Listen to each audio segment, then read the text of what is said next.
everyone! So this video is late, just like the rest of my videos have been recently, but I thought it would be better to get it up anyway because some of you may be interested. This is my April wrap-up, so this is where I go through all of the books that I've read in the month of April and what I thought of them. I'll start with two books I mentioned in my March wrap-up, and they are The Mooring of Starting Out by John Ashbery and On Literature by Umberto Eco.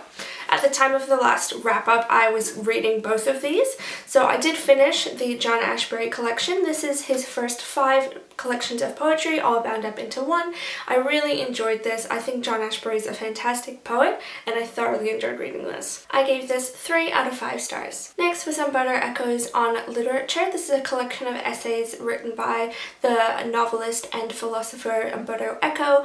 I enjoyed this, but I did find a lot of it very dry and not particularly relevant, so I gave it 2 out of 5 stars. Next, I picked up a book that I have been wanting to read for a very, very long time. It's called How to Be Both by Ali Smith.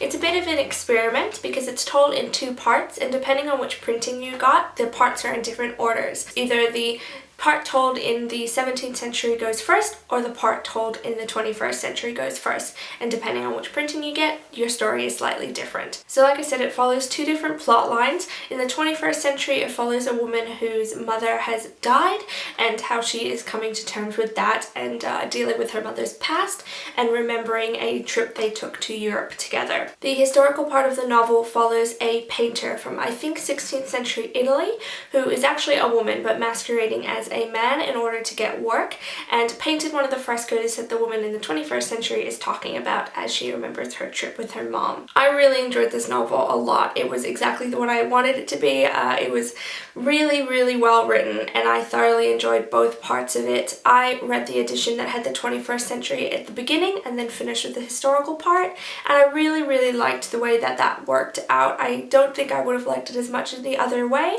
but I don't know. I gave How to Be Both 4 out of 5 stars. Next, I picked up a novel that gets talked about quite a bit here on YouTube because it's been called the adult version of Harry Potter, and that is The Magician by Lev Grossman. It's quite a large book, but I actually really, really enjoyed it. I thought the story weaving was very, very good. The characters were great.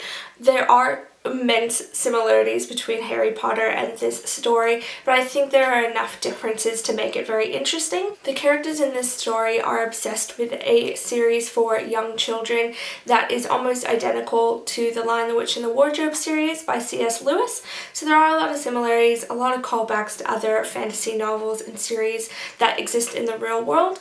I found that a little bit distracting at times, but overall I really enjoyed the story. It went places I did not expect at all, and it was really, really thrilling the entire time I was reading it. I gave The Magician 4 out of 5 stars. Next, I picked up another very raved about book, and it was The Miniaturist by Jessie Burton.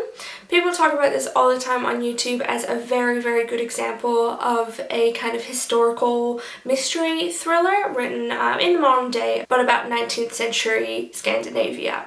A lot of people think this is a really thrilling, really mysterious novel. I found it incredibly predictable and boring throughout most of it. It follows the story of a young woman, Nell, who marries into a rather rich Scandinavian family, and how she comes to terms with a change in scenery and a change in culture between her family and this new family she's now living in. And she kind of gets stalked by a miniaturist, someone who makes miniatures of people, places, things. This miniaturist seems to be sending her messages through these miniatures, and that's supposed to be the overall mystery of the story.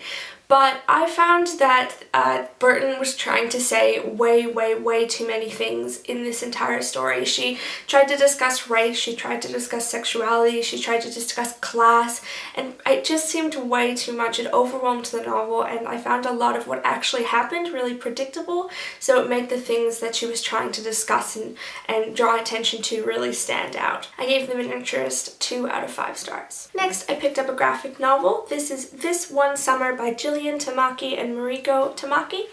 This has gotten a little bit of chat here on YouTube recently. This follows 2 young women who go on holiday every summer with their families to the same lake district, and it follows basically this one summer, where they start to grow apart and they start to discover things about themselves and about the world that they probably weren't entirely prepared for.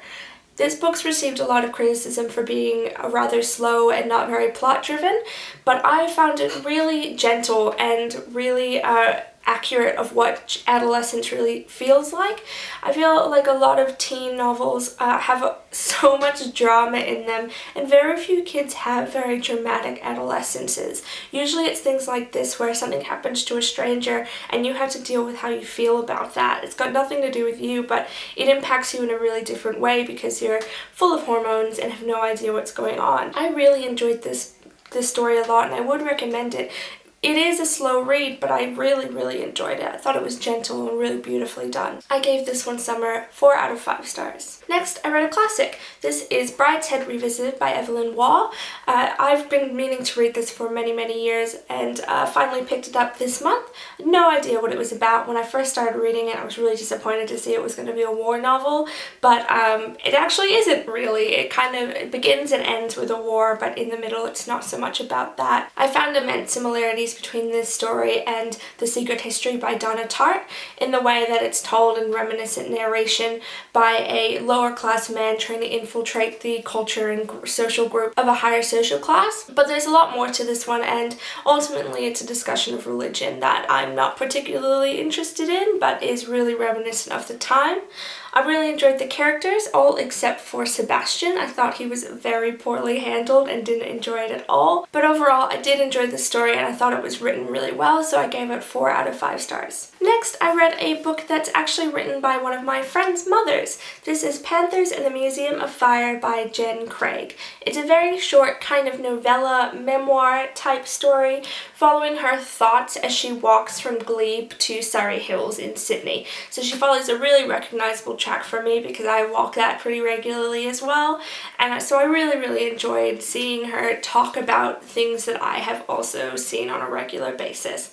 She weaves in this story about a friend she had when she was in high school who dies very suddenly, and she gets invited to her funeral, and her sister kind of forces upon her the manuscript of this woman's novel. Jen then reads this novel and is really taken aback by it. It really affects her, but she doesn't quite know how or why, and it's really just a very interesting discussion about the things that really matter to us and the unexpectedness of them. I thought this was quite a slow read, but I still really enjoyed it at the end. It's just an examination of the way that we think about things and the way that we interpret things, and I kind of really liked it. I gave this 3 out of 5 stars. Next, I picked up another collection of poems. This is Paperweight by Claire Gaskin. I found Claire Gaskin in one of those Best Australian Poems of 2014 or something, and so I picked up her collection. Really enjoyed this. I think she's an excellent poet. I think she tackles some really interesting things, some women's issues that I really liked, and I would definitely recommend her. I'm looking to pick up some more of her work as well. I gave this 4 out of 5 stars. And the last book I picked up I'm still currently reading. This is 7 Types of Ambiguity by Elliot Perlman. This is a mammoth of a text, and it was nominated in 2004 for the Miles Franklin Literary Award, so it is an Australian novel. This started in a completely different place to where it is now. As you can see, I'm most of the way through, but initially it just read as a man kidnaps his ex-girlfriend's son in the hopes to save her marriage. Now, I know that sounds really crazy, but the interweaving of the stories of these characters is really fascinating, the way that Perlman does it. It follows Simon, who is obsessed with his ex-girlfriend Anna, who's married to Joe, who is a client of Angela, who's dating Simon, and they all kind of interweave together around the son Sam, who Simon steals. Alex is a psychiatrist who is treating Simon and is also friends with Angela. He's in contact with Anna, trying to convince her to testify for Simon so Simon doesn't go to jail. All at the same time, Mitch, who is Joe's work partner, is a client of Angela's and is trying to help her raise enough money to get Simon out of jail. So they're all really interwoven, and I'm finding it really thrilling. I think this is an incredibly well-written story. It had me from the very beginning. I'm really enjoying it, and I can't wait to finish it. So there you go. Those are all of the books that I read in the end of March and throughout April. If you've read any of these books or have any recommendations, please leave them down below. Otherwise, thank you so much for watching. Have a great day. Bye!